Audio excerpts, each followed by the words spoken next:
मृत्यु के देवता यमराज ने अपने एक दूत को पृथ्वी पर भेजा। एक स्त्री मर गई थी, उसकी आत्मा को लाना था। देवदूत आया लेकिन चिंता में पड़ गया, क्योंकि 3 छोटी छोटी लड़कियां जुड़वां एक अभी भी उस मृत स्त्री के स्तन से लगी है। एक चीख रही है, पुकार रही है, एक रोते रोते सो गई है।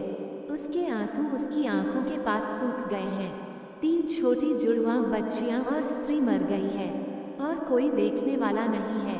पति पहले मर चुका है, परिवार में और कोई भी नहीं है। इन 3 छोटी बच्चियों का क्या होगा? उस देवदूत को ये ख्याल आ गया तो वह खाली हाथ वापस लौट गया। उसने जाकर अपने प्रधान को कहा कि मैं न ला सका, मुझे क्षमा करें, लेकिन आपको स्थिति का पता ही नहीं है। 3 जुड़वां बच्चियां हैं, छोटी छोटी, दूध पीती, एक अभी भी मृत स्तन से लगी है। एक रोते रोते सो गई है, दूसरी अभी चीख पुकार रही है। हृदय मेरा ला न सका। क्या यह नहीं हो सकता कि इस स्त्री को कुछ दिन और जीवन के दे दिए जाएं? कम से कम लड़कियां थोड़ी बड़ी हो जाएं और कोई देखने वाला नहीं है। मृत्यु के देवता ने कहा, तो तू फिर समझदार हो गया। उससे ज्यादा जिसकी मर्जी से मौत होती है, जिसकी मर्जी से जीवन होता है, तो तूने पहला पाप कर दिया और इसकी तुझे सजा मिलेगी। और सजा यह है कि तुझे पृथ्वी पर चले जाना पड़ेगा, और जब तक तू 3 बार न हंस लेगा अपनी मूर्खता पर, तब तक वापस न आ सकेगा। इसे थोड़ा समझना, 3 बार न हंस लेगा अपनी मूर्खता पर, क्योंकि दूसरे की मूर्खता पर तो अहंकार हंसता है। जब तुम अपनी मूर्खता पर हंसते हो तब अहंकार टूटता है। देवदूत को लगा नहीं, वह राजी हो गया दंड भोगने को, लेकिन फिर भी उसे लगा कि सही तो मैं ही हूँ और हंसने का मौका कैसे आएगा। उसे जमीन पर फेंक दिया गया। एक मोची, सर्दियों के दिन करीब आ रहे थे और बच्चों के लिए कोट और कंबल खरीदने शहर गया था, कुछ रुपए इकट्ठे करके। जब वह शहर जा रहा था तो उसने राह के किनारे एक नंगे आदमी को पड़े हुए ठिठुरते हुए देखा। ये नंगा आदमी वही देवदूत था जो पृथ्वी पर फेंक दिया गया था। उसको दया आ गई और बजाय अपने बच्चों के लिए कपड़े खरीदने के, उसने इस आदमी के लिए कंबल और कपड़े खरीद लिए। इस आदमी को कुछ खाने पीने को भी न था, घर भी न था, छप्पर भी न था जहाँ रुक सके। तो मोची ने कहा कि अब तुम मेरे साथ ही आ जाओ, लेकिन अगर मेरी पत्नी नाराज हो, जो कि वह निश्चित होगी, क्योंकि बच्चों के लिए कपड़े खरीदने लाया था, वह पैसे तो खर्च हो गए, वह अगर नाराज हो, चिल्लाए, तो तुम परेशान मत होना, थोड़े दिन में सब ठीक हो जाएगा।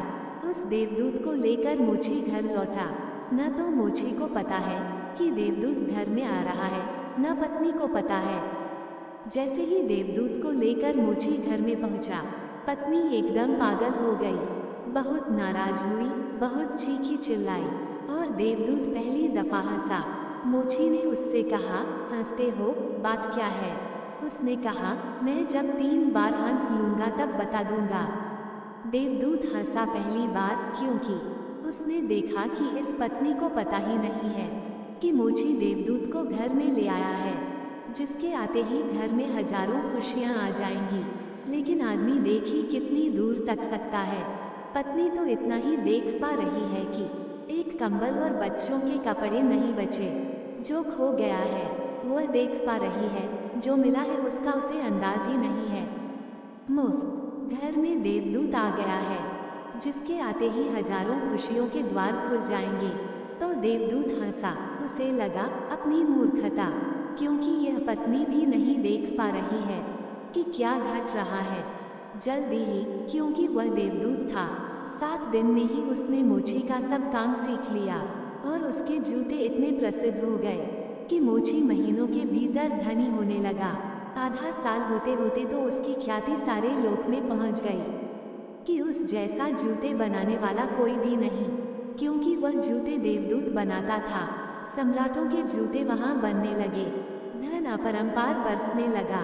एक दिन सम्राट का आदमी आया और उसने कहा कि यह चमड़ा बहुत कीमती है, आसानी से मिलता नहीं, कोई भूल चूक नहीं करना, जूते ठीक इस तरह के बनने हैं और ध्यान रखना, जूते बनाने हैं, स्लीपर नहीं, क्योंकि रूस में जब कोई आदमी मर जाता है तब उसको स्लीपर पहनाकर मरघट तक ले जाते हैं। मोची ने भी देवदूत को कहा कि स्लीपर मत बना देना, जूते बनाने हैं। स्पष्ट आज्ञा है और चमड़ा इतना ही है। अगर गड़बड़ हो गई तो हम मुसीबत में फंसेंगे। लेकिन फिर भी देवदूत ने स्लीपर ही बनाए। जब मोची ने देखे कि स्लीपर बने हैं तो वह क्रोध से आग बबूला हो गया। वह लकड़ी उठाकर उसको मारने को तैयार हो गया कि तू हमारी फांसी लगवा देगा, और तुझे बार बार कहा था कि स्लीपर बनाने ही नहीं है, फिर स्लीपर किस लिए? देवदूत फिर खिलखिला कर हंसा।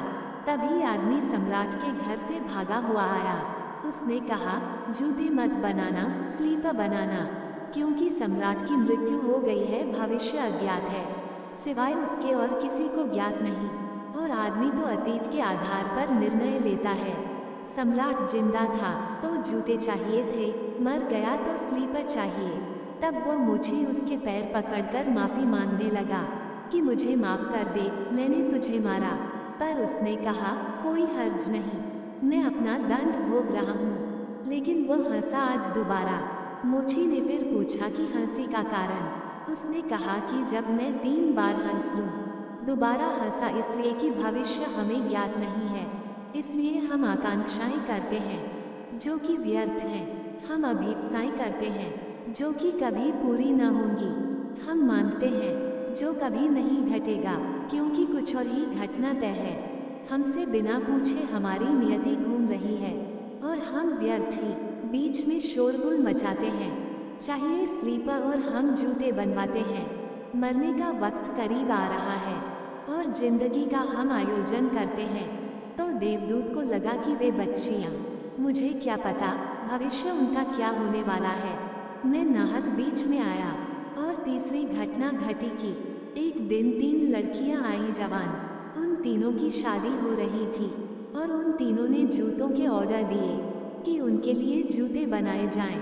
एक बूढ़ी महिला उनके साथ आई थी जो बड़ी धनी थी। देवदूत पहचान गया, ये वे ही 3 लड़कियां हैं जिनको वह मृत माँ के पास छोड़ गया था और जिनकी वजह से वह दंड भोग रहा है। वे सब स्वस्थ हैं, सुंदर हैं। उसने पूछा कि क्या हुआ, ये बूढ़ी औरत कौन है? उस बूढ़ी औरत ने कहा कि ये मेरी पड़ोसन की लड़कियां हैं। गरीब औरत थी, उसके शरीर में दूध भी न था, उसके पास पैसे लत्ते भी नहीं थे और 3 बच्चे जुड़वां। वह इन्हीं को दूध पिलाते पिलाते मर गई। लेकिन मुझे दया आ गई, मेरे कोई बच्चे नहीं हैं और मैंने इन तीनों बच्चियों को पाल लिया। अगर माँ जिंदा रहती तो ये तीनों बच्चियाँ गरीबी, भूख और दीनता और दरिद्रता में बड़ी होती। माँ मर गई, इसलिए ये बच्चियाँ तीनों बहुत बड़े धन वैभव में, संपदा में पली और अब उस बूढ़ी की सारी संपदा की ये ही 3 मालिक हैं और इनका सम्राट के परिवार में विवाह हो रहा है। देवदूत तीसरी बार हंसा और मोची को उसने कहा कि ये 3 कारण हैं। भूल मेरी थी, नियति बड़ी है और हम उतना ही देखते हैं जितना देख पाते हैं। जो नहीं देख पाते बहुत विस्तार है उसका, और हम जो देख पाते हैं उससे हम कोई अंदाज नहीं लगा सकते। जो होने वाला है, जो होगा। मैं अपनी मूर्खता पर 3 बार हंस लिया हूँ। अब मेरा दंड पूरा हो गया और अब मैं जाता हूँ। जो प्रभु करते हैं अच्छे के लिए करते हैं। विशेष विधि का विधान जीवात्माओं के कल्याण के लिए बना है। ईश्वर दयालु है। आपके ऐसे विश्वास एवं मान्यताओं को गति तभी मिलती है जब आप दूसरों के प्रति दया का भाव रखते हैं, क्योंकि जो आप बोते हैं वही आप काटेंगे। सृष्टि में घट रही घटनाओं पर आपको चिंतित होने की आवश्यकता नहीं है। आवश्यकता है अपने कर्तव्यों के पालन की और नेक विचारों से जीवन जीने की।